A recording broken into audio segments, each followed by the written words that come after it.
Hello, everyone. It is Kenyon here, Basketball Rewind, and we are here to go through another week of just basketball. So we're going to start this off with Darko. There was a Darko article that was brought to my attention that I kind of loosely translated through a combination of Google Translate and Chat GPT. Think it did an okay job of it, I would say. Kind of read through his responses, the questions. I'm not going to go through the whole thing. I'm going to actually leave that in the description down below. I'm sure it will be eventually posted by other people online, but it was very interesting. I did host a little small space, but I think people weren't sure how to feel about this. So there's a couple interesting things that I found. I think the other two people who are joining me, as usual, beyond the locker room and Coach Roach, have also read the translation, since none of us are able to accurately say that they can speak fluent Serbian. So, I'm shocked. You really? you Coach know, Rajovanic, that's the best I can get for you, man. yeah, exactly. I'm not even going to try to, do a spin on my name. So, I certainly stick out like a sore thumb there. But what I will say is this. So, first of all, obviously he talked about his overall experience in Toronto, the call it trials and tribulations that he had to kind of, overcome this year, if you will, as outlined by the interviewee or interviewer, I should say. And essentially, Darko did mention that they did have, to start to begin to establish a completely different culture on the team. And that started in the middle of the year. To me, he did mention a few things that are of interest to Raptors fans specifically. The first thing is that he kind of outlined that they are really waiting for, as he outlined, there's several ways to build a team. That's draft, free agency, and signing players, and that this takes several years and it's a process. We've heard that from the Philly days, of course. He just said we're waiting for a big one to work, but the process is one that will certainly last several years. And to me, I found that very telling. I know a lot of people are trying to suggest how we're going to be next year. And what I keep saying and what I keep giving pushback is that if you listen to the breadcrumbs, if you follow the breadcrumbs that are being left by Bobby, Masai, and Darko across multiple interviews, they are not trying to be good. And that's not a bad thing. If you are freaking out because we're actually trying to get talent on this team long term and build a winner long term, then I don't know if you're really a Raptors fan or you just want to, you can't handle the ebbs and flows of NBA basketball. But this is the reality that we live in. The other thing is that he went on after that and he basically outlined, of course, where the coaching staff is very professional, everyone's great, all that, everything's awesome, and everything's cool when you're part of a team. But he went on and outlined that you have to have the patience to develop and the willingness to stay together, everyone's favorite term, and united throughout this process of team building. He finally, after that, went on, and again, this is a loose translation. I will not post my translation, but I'll post the full document again down below for people to check out for themselves. They did outline that they are building around Scotty. However, it does seem like he made emphasis that it should take 3 years. Realistically, they're not trying to take 5, 6 years, but you're looking at a 2 to 3 year timeline, probably closer to the edge of the 3 year, because he kept preaching patience, patience, patience. And to me, patience, patience, patience is code word for yeah, folks. It's time to finally understand that we are rebuilding. So I want to first off thank NC for Change for giving me all this information. There's other things, but we're going to get into that in a second. I want your guys' thoughts on what I've said so far, because the other things have to do with the draft. Well, first thing, you guys ever watch Key and Peele? Yes. Okay. You guys know the skit in this case here, where like whenever like, Obama is upset in this case here, he had Luther, the angry Anger translator. Oh translator. yeah. Yeah. Yes. I think in this case here, the Serbian press is pretty much his angry translator because I find it interesting. He's done what two, maybe three interviews with Serbian press, one on one. Has he done one yet for the Toronto press yet? Maybe one like the open gym thing or whatever. Well, that's a Raptors thing. I don't even count. I'm talking about someone here, True. Doug Smith, from an independent source, saying, "Hey, I would like to do an interview with you, Darko. Find out more. No. How you think?" No, No. no, I didn't think so.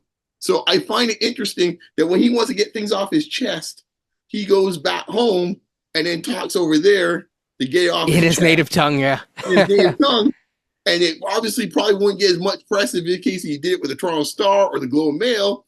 And then it might seep through, it filter out, and maybe a few Raptor fans might catch it. In this case, hey, Darko did an interview. And if you have the time to translate it, great. But it gets diffused in this case here. But he gets to go and like, exhale. He gets it off his chest. It was so rough for me. It's such a tough season.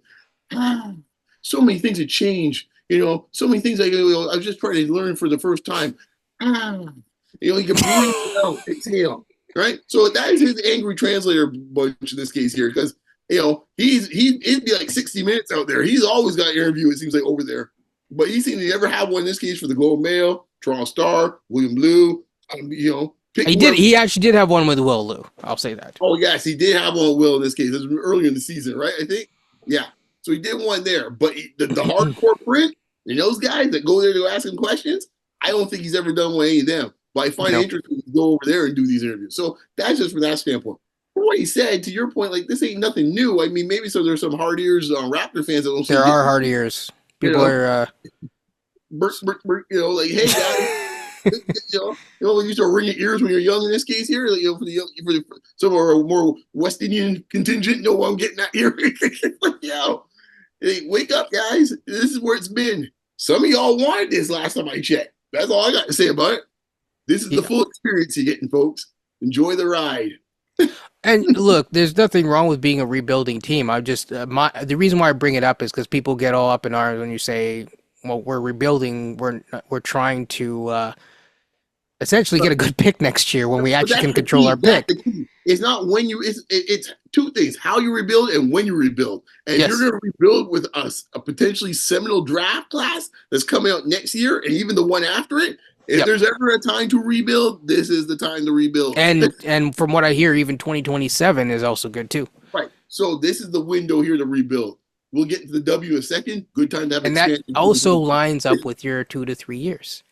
Yeah. Well, that's the interesting part, right? Because now we're now playing a bit of a game race against time. That's what we're dealing with now.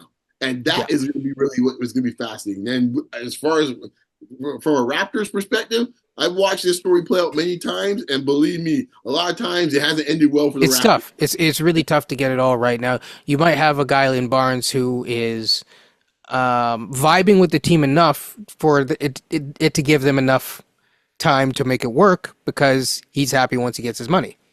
So that might be one way to look at it. It gives you pause for thought, because I know if it was like Ant or something like that, I don't know if I'd be saying the same thing. I would say I would assume nothing if I'm a Raptors fan. True. I assume nothing. Coach, your thoughts? Yeah, I assume nothing. What Darko said, I don't see anything really wrong with it. It takes 2 to 3 years at minimum. But like I think Beyond has said before, we live in a world now where you don't have 5 or 6 years anymore. The college coaches that I've been around and spoken with say basically when you get hired, you have 3 to 5 years to build a program. That 5 years, you want to have a little bit of success in that third or fourth year going in. We're going to get to 5 years. So if it was me, I think certainly it's important to have a big time pick in next year's draft. I would be looking to next summer. That's when I'm okay. Now it's time to start making some more competitive moves per se, because like Beyond had just said, you're working against the clock too. A lot of guys' contracts will be coming up. A lot of guys will be entering their prime, and you want to certainly maximize the time that you do have, with a Scotty, with an RJ, with a Quickly. And I really like Darko did have quite a year this year as a first year head coach. My always thing is, what have you learned? What have you learned about this year, and what can you learn about this season just went by and take it into next season? What can you improve on? I know I've been told like I can be a little hard on Darko at times. Yeah, but at the same time, there's always room for improvement, and I think he's more than capable of doing that. He's been in the NBA long enough. He's been around some good coaches, and Monty Williams and Billy Donovan and Pop, to understand that all these guys have all made improvements throughout their career. There's no reason why he can't either. But next year and the year after, there's going to be some big years for his own development as a coach. Right, and I don't think you have to necessarily like we're not judging him based on the win-loss column. No, no, Um, no. you know, It's more it's yeah, more the locker room stuff. It's more the relationships that he and has. When it and the comes out about on-court management too. yeah, when it comes out like yeah, he's a little can be a bit too buddy with the team, and I'm just like I'm not sure how buddy Joe Mazzulla is. I'm not sure how buddy Jason Kidd is. I don't know how buddy Eric Spolstra is, or Pat Riley. No, he wasn't. Phil wasn't. So I'm not trying to so much say he's going to be like them, but they have this. There's a pattern here of they're not that buddy. It's a tough job. You got to be a bit cold sometimes with the players. You have to tell as it is. Like And I'll say sometimes what people usually counter that with. They'll say, "Well, but we don't have the team that Joe Mazzulla has." That's right, which is why fair. we're saying we're not going to be good. Bingo. No, but in all seriousness, though, like that's really what it comes down to. What's further is the stuff to do with the draft. So he talked about the 31st, the 19th and 31st overall picks, and I highlighted it in my notes where he basically outlined that it's not really easy to develop 3 or 4 rookies. So people who are suggesting that we acquire another pick in this year's specific draft rather than looking at future drafts, I don't think that, because if you can see it this way, Darko in essence right now is an extension of your front office.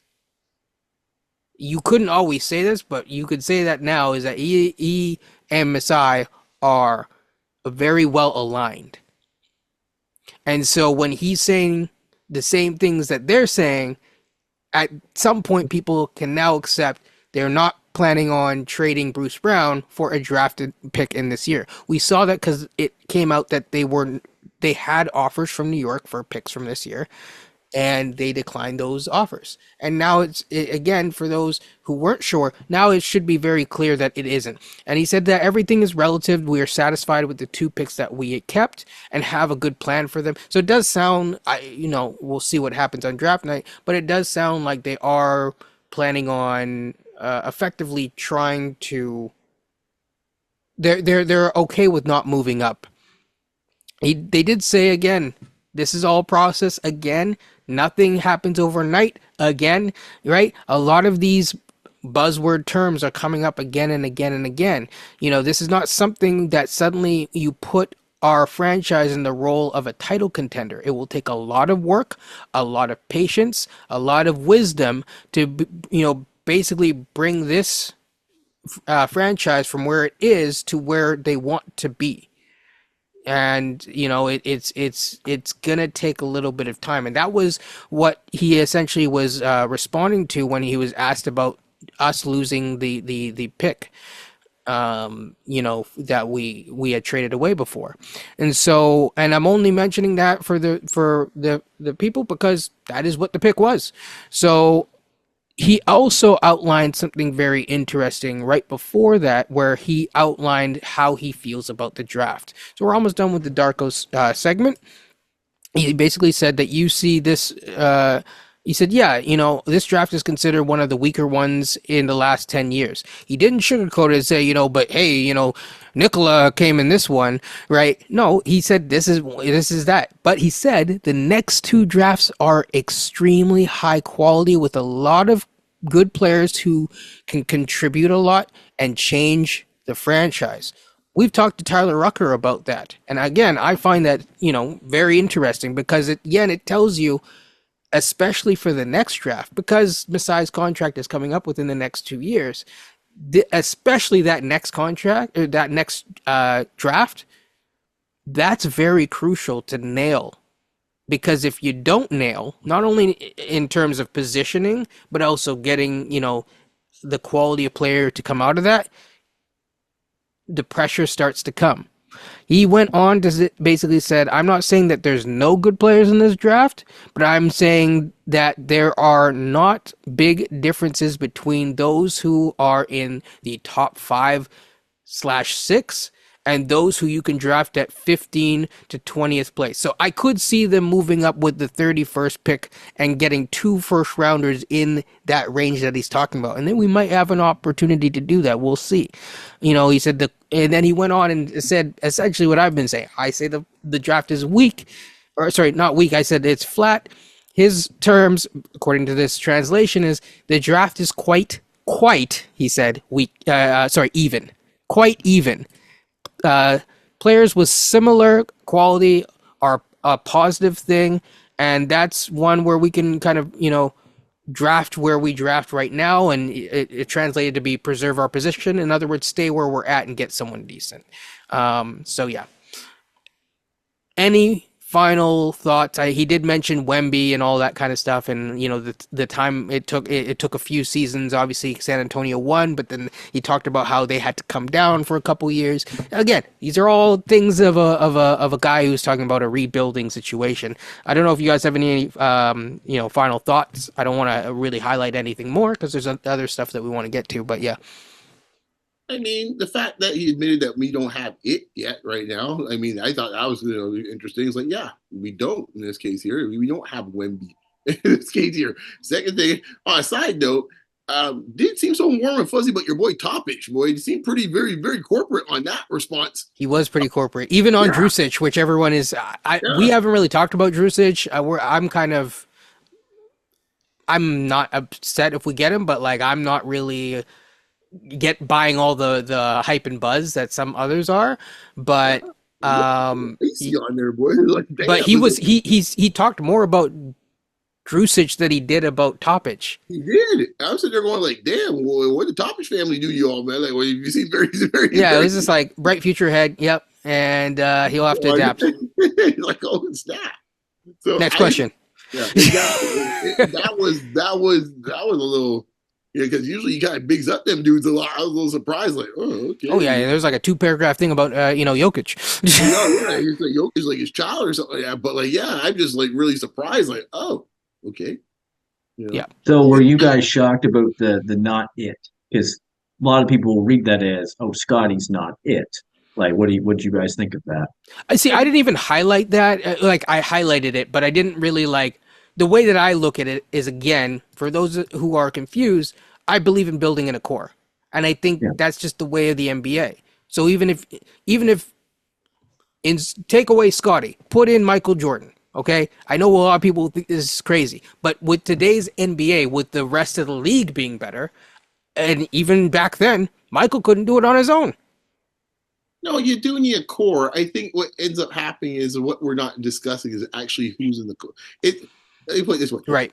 At least when it comes specifically to Scotty, it's not discussing about if Scotty's part of the core at the moment. It's discussing what peg is he the part of the core. He's the first peg, the second peg, and the third peg. And most people think about a trio usually as the core. Some people might have this 4, a quad. Whichever one it is he the fourth guy, the third guy, the second guy, the first guy? That is the discussion, right? A lot of folks out there in these streets, in these social media streets, think he's numero uno. Now, he might only be numero uno right now because that is how the ball has bounced. And that's fine. What I think is interesting, what Darko is saying is, and also Masai said so in his end of year press conference, he says, what paraphrase what he said? We're basically that we're gonna find out. That's yeah. It was I think I don't want to credit the wrong person to ask him the question, but it was essentially, is Scotty the guy? I believe it was actually Will Liu, but is Scotty the guy? And he said, I don't know. We about to find out. Right? We're gonna put him in the best position we can. Which is a good answer. It's a Yeah, good answer. It's a Find truthful out. answer. yeah. Probably one of the most truthful answers he had that day. It's That Yes. and people will read that as us being is no. It's just that's what he said. what he He said. said that, and that is what it is. Because again, it's like he's not there yet. I mean, No, if he was a finished product, I mean, people would be saying, I'd be concerned. you'd be right, concerned right. If he was essentially. a finished product, William Lou would not be asking that question, Yep, right? that No too. one, no one's asking Minnesota. Do you think Anthony Edwards in this case here, he could be the guy? No, Like that's what simply put, they didn't everybody. ask it about. They didn't ask it about RJ. RJ's fairly young. He's not that much older than No, Scotty. no, But part of the reasons why they didn't ask it is because RJ's closer to a finished product. right, right. Like no one's asking that in Orlando about Paulo. That question's been answered. There is nothing to ask. Or from that perspective as well. Right. So this is the part we're gonna try to find out where he fits in these slots. Hmm. He might end up being the dude. It's the most interesting thing for this upcoming year beyond Grady and how and his development and also the development of some of the other young players that are going to be drafted as well. But really, like the most interesting question for Raptors fans are, what is Scotty Barnes? And I keep saying this. It's not in a bad way, but it is, and I'm not going to keep prefacing it that way. It's just that is the question. Exactly. Yeah. And he made enough internal development and improvement from last year. You're willing to find out more. When you take the jump that he made Exactly. last year, you have to find out more. It's different if he didn't. If his numbers were stagnated from the second year, it's a little different. But there was a big jump in his play. So So have another year to find out. Full year to find out, I should say, with this group. what will it take in your mind? What two things does he need to add for him to become an All NBA player? Well, firstly, that dribble got to get better. Like Hmm. plain and simple. The handle has to be better. And you like no to be a consistent all-star level player, that dribble has to be better, right? Because people like he got in by the skin of his teeth in this case for the all-star game. So it's not like it's not like he was like, oh, he's locked in as an all-star. So he needs to do that. Second thing is comes back to the other point. I say this all the time. I'm consistent with this. The type of players I look for in the draft is guys that can create their own shot. And until he can do that, which goes back to the first point, you can't create your own shot when you can't dribble. You got to be able to dribble first and to create your own shot. And until he does those two things, then he can't be. You can't expect him to be at that level because the only guys can get away with that if you're a hardcore post player, which means a center. You don't have to dribble much, and you don't have to shot create that much. Or dump with the ball in the post to you. Which he does not want to be, which And is fine. There's nothing wrong with that. Right. And I don't think he has to be a center. Right. But based on his skill set, you could see a route where he could just be a really dominant post player if he worked on that. And we said, okay, you know what? You can be a marginal dribbler off the ball. With the ball, we're gonna eat the post. But he don't want to be that. And quite honestly, the Raptors don't want him to be that. Yes.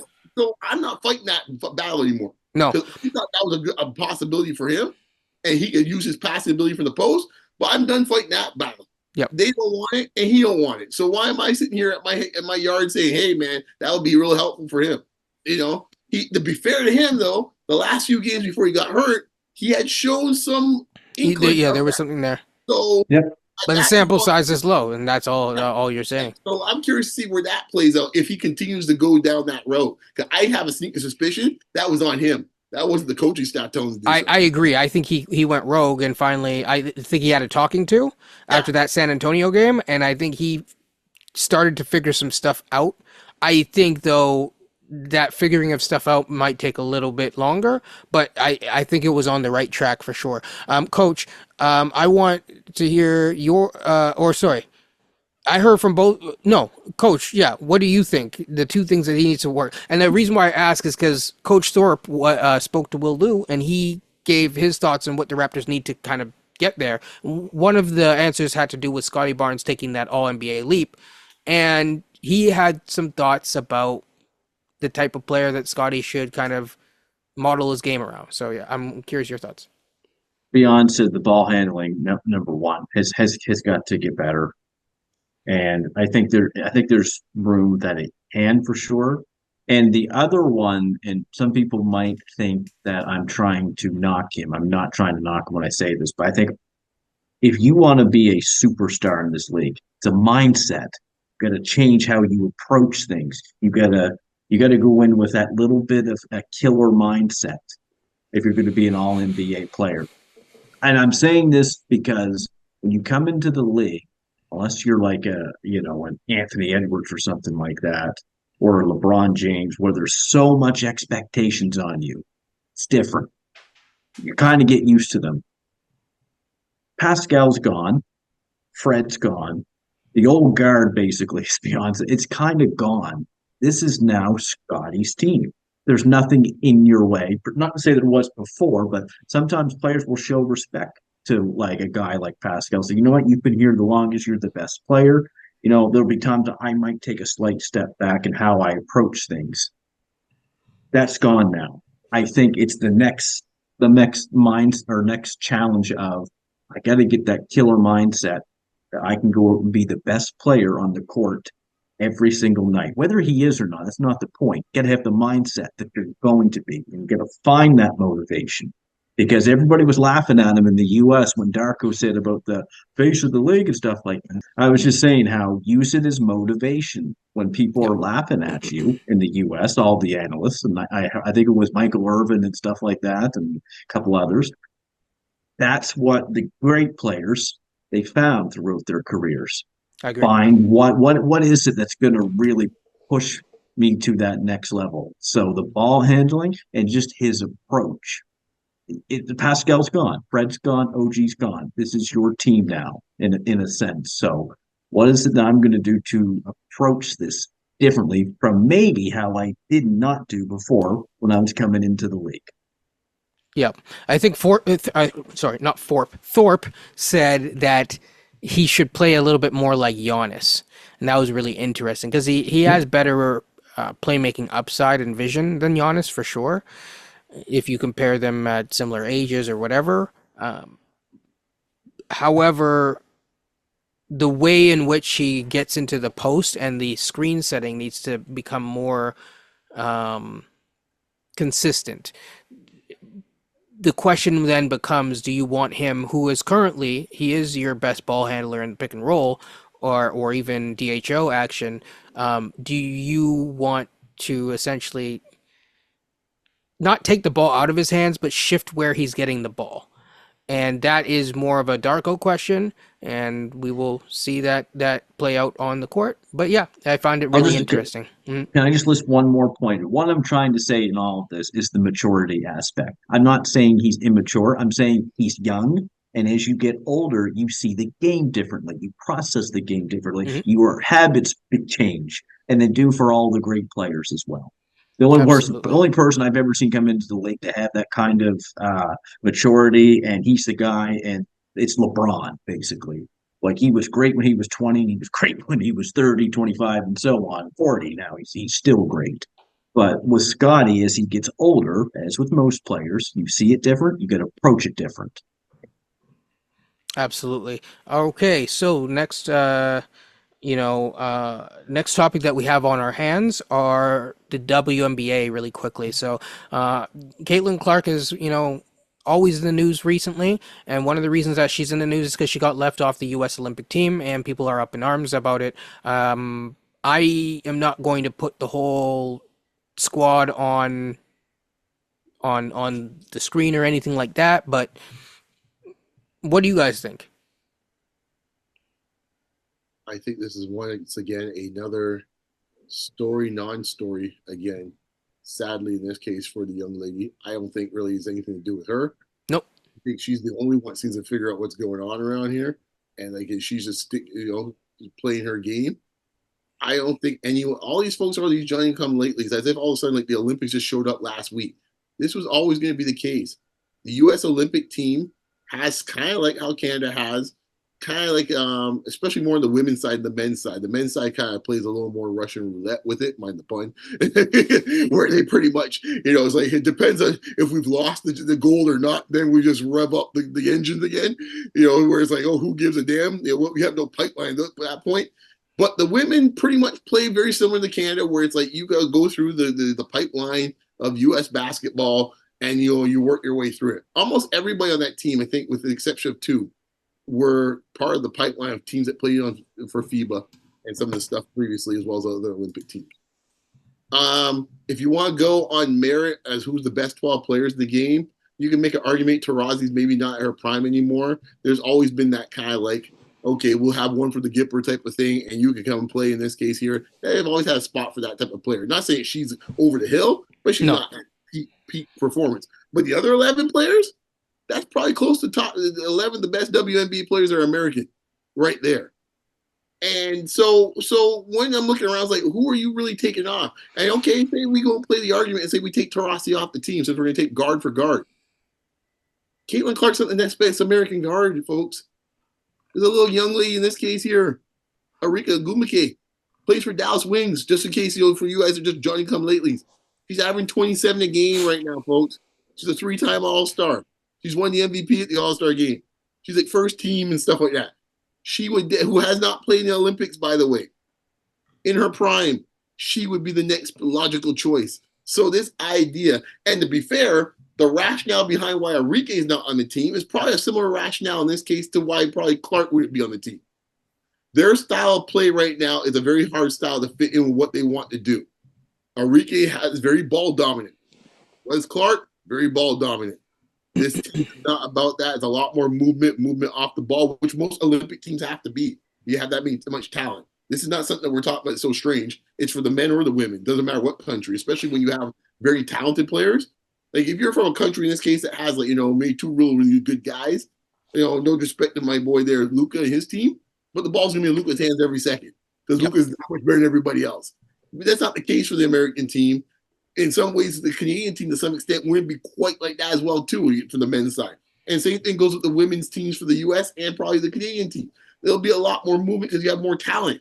So this idea that you can just think you can just insert someone like Arike or Clark into an offense that dominate the ball so much with so much screens and pick and rolls and say, we would all just sit here and just wait and watch you do your thing.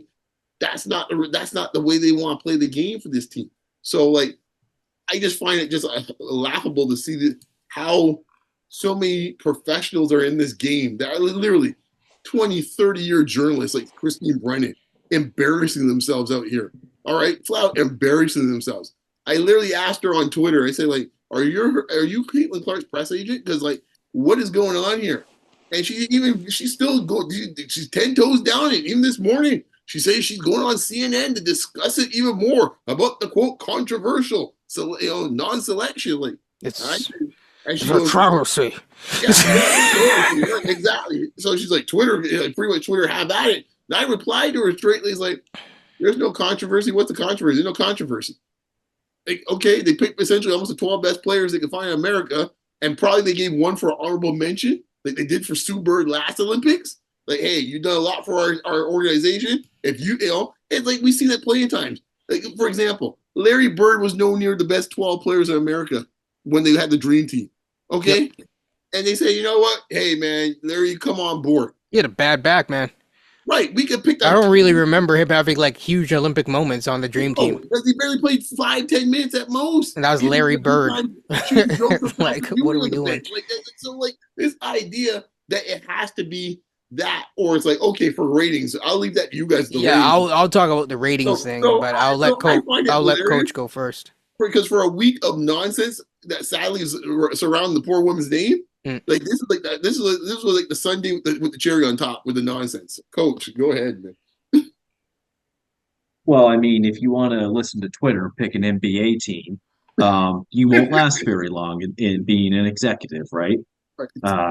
If she was to win 2 WNBA titles back to back and wasn't selected to the team, then give me a call, because Isaiah Thomas literally felt that with the dream team, and everybody knows he probably should have been on there, but I think one Mr. Jordan did want him on there. My point being is that we've seen this happen before, where guys who should have been on the team were left off the team. My point with Caitlyn Clark mainly is I don't think this is much of this.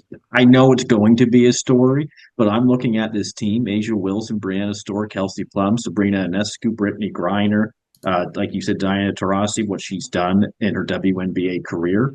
This is a pretty damn good team. It's probably going to win the gold medal. And I think that these players, the ones that have been here, who've been in the league, I'm guessing a few years, should be honored with this opportunity. Caitlin Clark in 2028 is going to be on the team. Caitlin Clark in 2032 is going to be on the team, and probably maybe even so in 2036 at that time. So once again, I don't really see how this should be a story. Um, but because it's Caitlin Clark, yeah, it's going to be a story. That's just the way I look at it. Yeah, first of all, I mean, the last FIBA national team which is last year, that the U.S. team sent actually had Angel Reese on it. Didn't have Caitlin Clark on it. Um, I can see why in some ways. I know why in this case, because one of the reasons why is they need size. Right, you need size. International basketball is pretty physical. Right. Yeah. So my point is that I asked people straight up, who are you taking off that roster? Maybe you could possibly argue Kelsey Plum. I wouldn't make that argument, but I'm saying maybe because of size, because she's 5'8" versus 6 foot. Fine, but Caitlin Clark is still getting used to the physicality of her own league, let alone a harder, much more physical league where they're going to take your head off for sure, because those teams are trying to win a gold medal. The second thing is that I heard, actually, to just finish that off, someone suggested they take off Brittany Griner, who's 6'9". Why would you go 9 inches shorter? That's like the Canadians taking off Zach Edey to put in I don't know, Andrew Nemhard. Not a good idea. I mean, you can say what you want about Edey. Probably at some level we might need Edey. We need as much size as we can get. So you can't teach size. And also, sorry, but yeah, Griner is probably one of the best post players in that league, potentially ever, in terms of overall skill, talent, athleticism, etc., etc. Today she'll be in the Hall of Fame. Yes, 100%. So, I mean, yeah, I think the other thing is I heard people mention, well, she should be on because of the ratings, because she'd have the Michael Jordan effect. Michael Jordan was the best damn player on the Dream Team. What are we doing, folks? He went in and came out of a room with Larry Bird and Magic Johnson, and they said, "Sir, you are now crowned the king." Jordan had also been in the league 8 years before that, had won 2 titles and a couple of MVPs. So and there's a bit of a difference. There's a bit of a difference, and as I said to people, she hasn't even won at the last level. Jordan did. Also, too, I would say this is the part I mentioned somewhere online. Go ahead with the ratings. I just wanted to mention finally about the ratings factor, because they were going to say, I mean that she's comparatively speaking to Jordan and the ratings. It's the Olympics. The Olympics does not need Caitlin Clark's boost. Okay? It does not. If you don't understand that, then maybe you should watch more sports in general and get outside more, outside of your sphere of influence. Anyone who's saying that probably does not watch basketball at all, men or women's basketball, and they just want to comment on this story. You were going to say something? Yeah, I'm just going to say, quite honestly, don't get me wrong, basketball is always arguably the most popular team sport in the Olympics. Mm-hmm. So that's always a draw. So it doesn't necessarily need any more of a draw, from that standpoint. Yes, will they get, first thing, from a dominant standpoint, U.S. Olympic teams, women's one's probably more dominant than men's. It's I think it's something like 173 or some type of crazy number like that. Okay, they won 7 straight gold medals or something like that. That said, though, to your point with the ratings, if you understand how ratings get for Olympic ratings, how they fluctuate, could Caitlin Clark be a draw? Yeah, there's no 2 ways about that. But the think that there's not enough of a draw, believe me, Simone Biles is going to be a draw. Okay, Sha'Carri Richardson's going to be a draw. Okay. The 100-meter finals, if they have 2 turtles running it, it's going to be a draw, because the 100-meter finals for the men, okay, that's going to be a draw, right? There's different things that are going to be draws. Whoever, they're going to build up some swimmer that I'm not even aware of yet. There's going to be some phenom for America that's won all sorts of things that in the next month you're going to find out, like, oh, damn, he or she's real damn good. That's going to be a draw. It's the Olympics before. They know what they're doing. The Olympics get ratings no matter what the case may be. So this idea like, oh my gosh, well, the ratings just going to go in the tank. Like, no, dudes, it's going to be all right. They're going to have draws for all sorts of sports. Tennis, Coco's going to be there if they want to sell that for the Americans. There's all sorts of draws. It's gonna be all right. Like this idea, like I think the point. I think Jamel Hill made this point.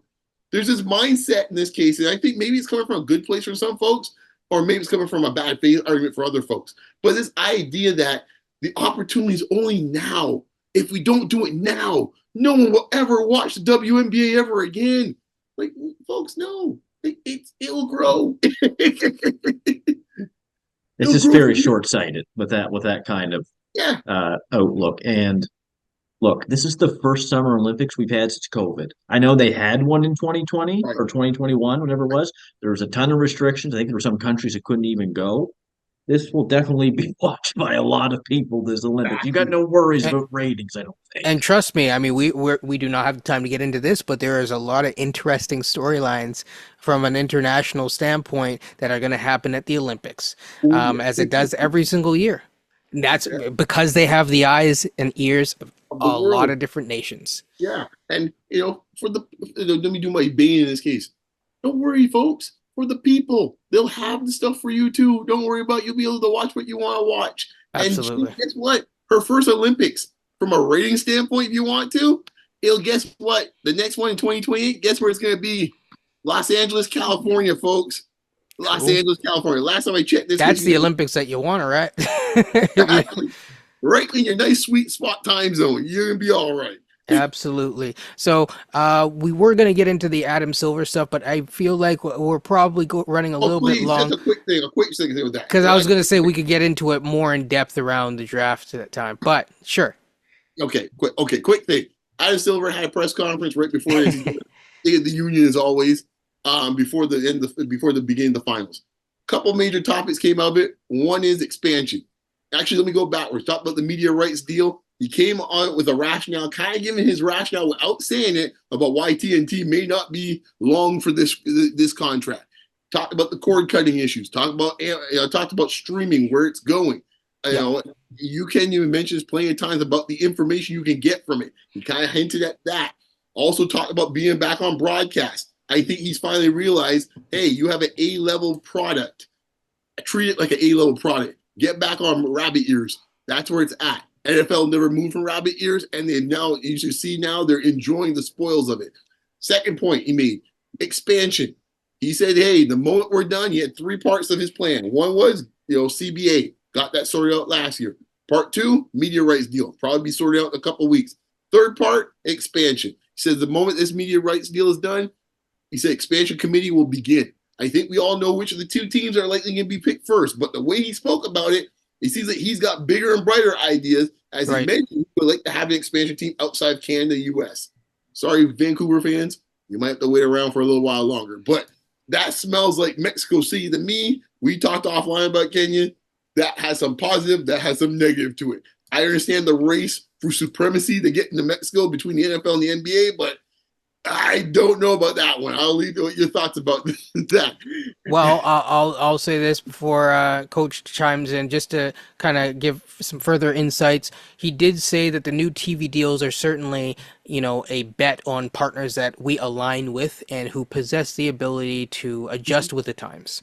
And I think that's very telling. I'll just leave it at that. If you haven't seen our other shows, Joe, check them out about the media rights stuff, where we've talked about things like TNT, and the changing tides.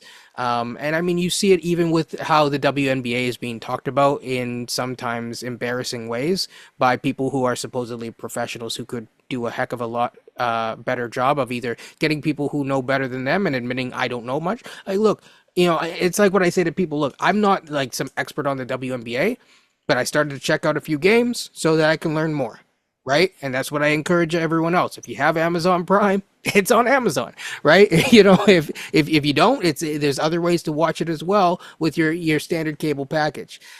This is why they did the media deals the way that they did. So, check it out, check out a game, see what you think. If it's not for you, it's not for you. But these are the types of things. And there's a reason why there's umbrage that is being taken from the league's standpoint in terms of how they're talking about the different leagues and teams, whether it's the NBA or the WNBA, and especially right now the WNBA. The other thing that I'll say, and then I'll let Coach go, is that yeah, the he did speak on that, which was very interesting. But it sounds like he's definitely going to. He's holding off more information about that until after the finals, because right now you got a finals to kind of focus on, and unlike certain people's tunnel walks, he's trying to keep the focus on the product. Well played, sir. Well played. He too also had to speak about Caitlyn Clark because that's mandatory now. It seems like in any basketball conversation. So I'll just make it kind of clean up with that. He said, "Hey, man, he wants her, wants everything for her to be fair like everyone else." But he says pretty much he kind of gave a hint that like, hey, man, like it'd be different when you get in the pros. Yes. Also, Warner Brothers is currently quote unquote in talks for a fourth smaller package. Raptors Wizards coming to you. Raptors Wizards presented by presented you by Carmack. on Sunday night at 3 a.m. So hey, that's how Alex Jones started out. Hasn't ended well. Coach, your thoughts? Well, certainly the expansion talk outside of the U.S. and Canada was interesting, but at the same time, it makes a ton of sense from a revenue perspective because Mexico City is the largest city in North America. I think it's about 25, close to 25 million people, give or take. I'm just looking at some of the statistics: bigger than New York, bigger than LA, bigger than Toronto, Chicago. So, boy, I can understand the intrigue of some of these professional sports leagues to say, let's bring that market into our market right now and see what that would look like. I would love if that happens, great. It's just more growth of the sport and the brand, I should say, that is the NBA. I would love to see Team Montreal. Montreal has been quietly building the profile from all the NBA players that are currently in the league right now, but you hear a lot of guys talk. They love going to Montreal, and Montreal's he brought up last year. Yeah, Montreal twice, once on William Lou's program, and then once in a discussion at a press conference. So like the Montreal idea, my wife's from that neck of the woods, and she was a little surprised at Montreal. And yes. so for various reasons, she's like, I ain't sure Montreal's gonna work, but the Montreal point, your point, Coach, like it's in the ether. Let's put it that way. It's not as crazy as a thought, maybe as people think, as a possibility if you're thinking that way. Yeah, I think that they might shift focus towards something like that when all is said and done. When they really do their SWOT analysis of it all. Yeah. I was when I was a teenager, I had this guy was running a camp, and he coached university like at St. FX. Stuff like that. He was on some of their CIS national championship teams. And he said at the time, if you think you're good in Nova Scotia, go play in Montreal. If you're good in Montreal, go play in Toronto. Population. We used to call it the gold mine for recruiting here in Ontario. Population size, right? But Montreal now, with Benedict Mathurin, Chris Boucher, Lou Dort, we had Joel Anthony. I believe he was from Montreal, if I remember correctly. Omax from out there too? I believe Omax is from out there. Hey, Ken Burch even.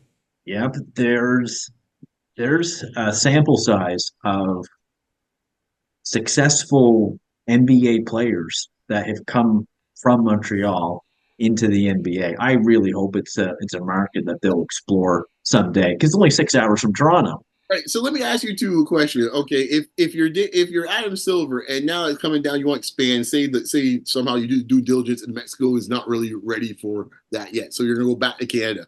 Which market will you go back into first, Vancouver or Montreal? Okay. Well, I've thought, but okay. The West Coast I just want to make sure. You guys have the time to get into this. I'm good. Yep. Okay. West Coast. Coach, I'll let you go first. Okay, there's part of me I'd want to try the Vancouver experiment again because the game is a lot different now. I know that the Canadian dollar played a factor at the time, how low it was with the exchange rate. I would love to see a West Coast team, and certainly Vancouver having the Olympics and Whistler. I know it was quite a few years ago now, but I think that kind of brought a little bit more exposure to the province of British Columbia on a world stage as well. But I would love to see.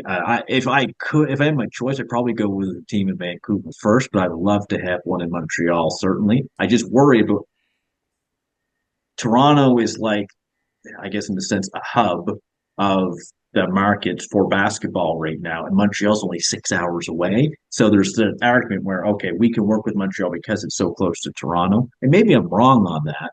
But with Vancouver, they've tried it there, so there's some sample size on what it could look like. And way basketball, how much bigger it is now in Canada versus 25 years ago. Why not? I would love to see it again there. So I don't know if it's a touchy subject for me to get into, but as I keep hinting at, the demographics in Vancouver specifically are very friendly to basketball. There's a Asian and South Asian population that is quite prominent, and you know, I it's probably a little bit different for the South Asian community versus the Asian community versus, in terms of what they like, because I know cricket is dominant and stuff like that. But for the Asian community specifically, they love basketball. Like a lot of those countries, basketball is bigger than soccer. Basketball is the dominant force. Well, I mean, this is where it goes back to media rights, right? Right. If you go and tie back now that Pacific Rim, and we know Houston used to have a real big deal because of Yao for China.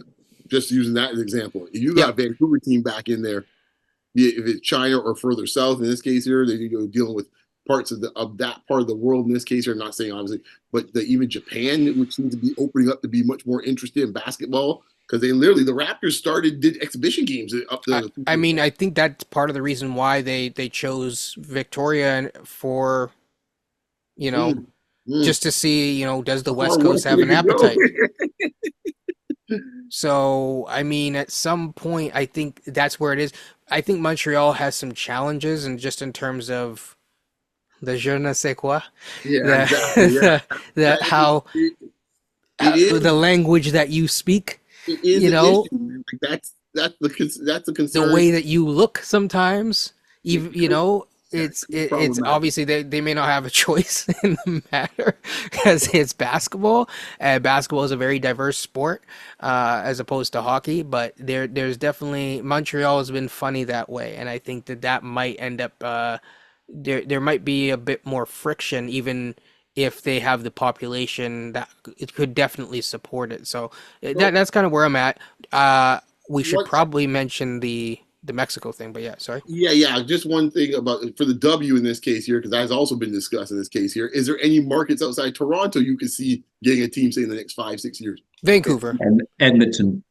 I was wondering if someone was going to bring up Edmonton. Okay. Yeah, so Edmonton is one, and they've tried. When I say tried, they've gone there a couple times, and most recently, I think, held games. I can't remember if there's a historical significance to Edmonton. There is the women's national training facilities. Okay, I was there in 2019, just before the pandemic. I actually met Glenn Grunwald, which is kind of cool. But there's I know, but there seemed to be there was a great turnout for the games. Now Canada was playing like China and the Dominican Republic and some of the other countries. But I think a WNBA team in Edmonton would certainly work if it was outside of a Toronto market, if that's the question. Let me ask you from a standpoint. I'm not sure. Obviously, none of us are Albertans in this case here, but I mean, you've lived closest to that province in this case, can you? But I'm just curious. It's interesting how the dynamic is. It seems like Edmonton is open to more like, say, soccer or basketball, more so than Calgary. It seems like.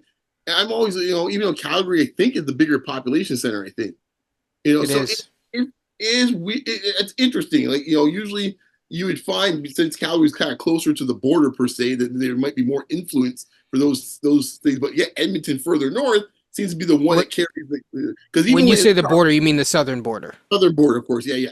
So it's just an interesting dynamic. I'm curious to know more about that because I think there's several things at play. Number one, I think Edmonton is isolated in a way that they appreciate anything that's there. It's not like the smallest population center per se, but like it's just like when there's nothing else to do, it's like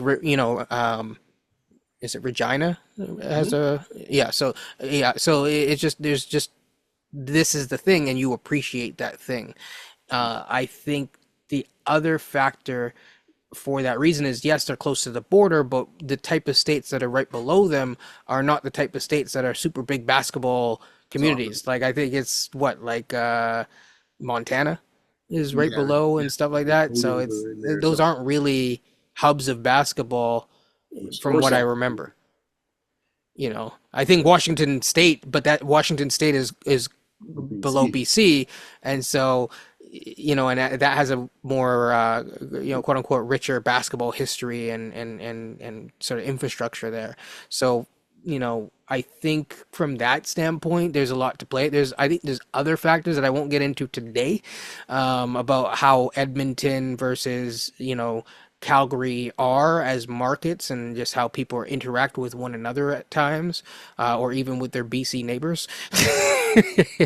But hey, Get the provincial beef out there there. has honestly there is almost a practical like trade war over like wine and stuff, Oh between the man, two provinces. So, um, I you always find know, that interesting, right? Like, it's yeah, it's there's real animosity there. So at times, but what city? yeah, it's. I'll just say it's interesting. So, yeah, could Edmonton handle a WNBA team? I definitely think so.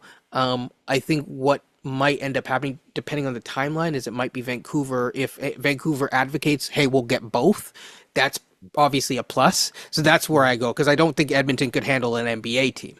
No, no, no. That's why I said W for Edmonton. Like, Yeah, so I'm like, Yeah. if you can handle both, it's a bigger investment yes, yes. and they might see Yeah. it as that investment. But you never know. We'll see.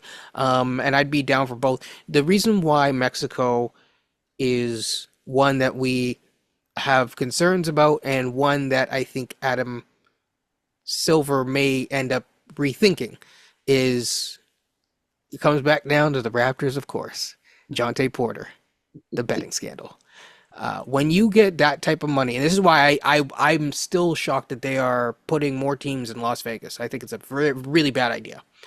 But when you do that, and it's in a market that maybe is a little bit more volatile politically at times, and you don't have the infrastructure to build that security to protect your players, you might run into some problems and you might be setting yourself up for more trouble than it's worth. And that's kind of where I stand because, especially the way that Mexico is, not to get into the whole like geography of Mexico, but the way that Mexico in some ways is almost like three or four distinct regions that are all really separated because it's quite mountainous. And for that reason, there's like some, they all get along and stuff, but it's a weird, interesting dynamic that occurs in Mexico. So I think for that reason, I don't know. I don't know if it's a good idea. I think if I'm a betting man, mind the ironic thing during that. You taking the Porter, or are you taking the over? Yeah, I think if you tell me which league's gonna get in there, it's gonna be the NFL. And I think the Yeah. NFL, like they're apex predators. Their owners are apex predators to the highest They level. also don't mind taking that gamble. Yeah, they will. Yeah, exactly. They just look the money and they don't give a damn. And Yeah. they'll figure the rest out later because that's the NFL. Yeah, there's certain social pressures, whether people say that they're good or bad, that I think exist in the NBA, and I think that for that reason, it might be too big for their bridges, which may end up being a good thing. Mm-hmm.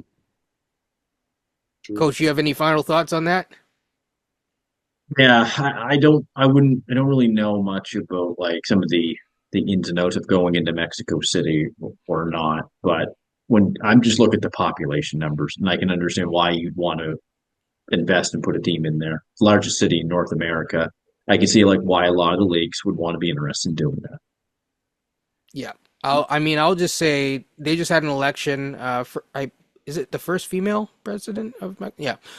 So she just got elected, but the story of how she got elected, where a lot of the different opponents suddenly dropped off literally the face of the earth. Um, that gives you pause for concern. That's all I'm gonna say. Adam Silver, if you ever listen to this podcast, just think about it and just be wary, because once you have the dark side of sports betting or whatever, you hear about Jonte Porter worrying about getting beat up or whatever. You add that into a market that you don't really have the same level of security in, and think it might things might, you don't want your players dropping off the face of the earth right before a finals game or something like that. So yeah, I would just say, there's plenty of other markets to expand to financially, and we'll see. We'll just see. Yeah. Any final thoughts? Any final words from anyone else? What a week! What a week! Yes. And game 2 coming, boy. I plan to equalize things by the time this weekend's out. Absolutely. Well, just know that Luka's questionable tonight, so I hope that's wrong. He'll play. Hey, man, all we know is the Celtics' best player is Jalen. Love that by Jason Kidd. That was really good. That was really good. By the way, Missoula is a strange fella. I'll just leave it at that. But every time I see him more, I asked the other day, someone posted, I think it was Oren, and he posted, and I was like, is this AI generated? And they're like, no. I'm like, oh, okay. Yeah. I mean, coach, disrespect coach. We know in this case here, as I said, for his occupational hazard a little bit with coaches. Yes. Be a little different to begin with. They're an interesting bunch at times, yeah. But Missoula's like pretty much like the stream end of that. Yes. But yeah, I mean, it's so if folks, when this comes out, the game's going to be over for sure, but hopefully you guys enjoy the games that are upcoming. And like I said, by the time, we get through all the draft talk and all that, I think we're in for really, looking at the future of what's going to happen for the NBA moving forward and the Olympics. So stay tuned. Basketball Rewind, a bunch of stuff to talk about, not just the Raptors, but if you're into the Raptors, keep coming back. And funny enough, for all those who keep giving us grief, we keep covering the Raptors. Anyways, take care, like, comment, subscribe, and peace.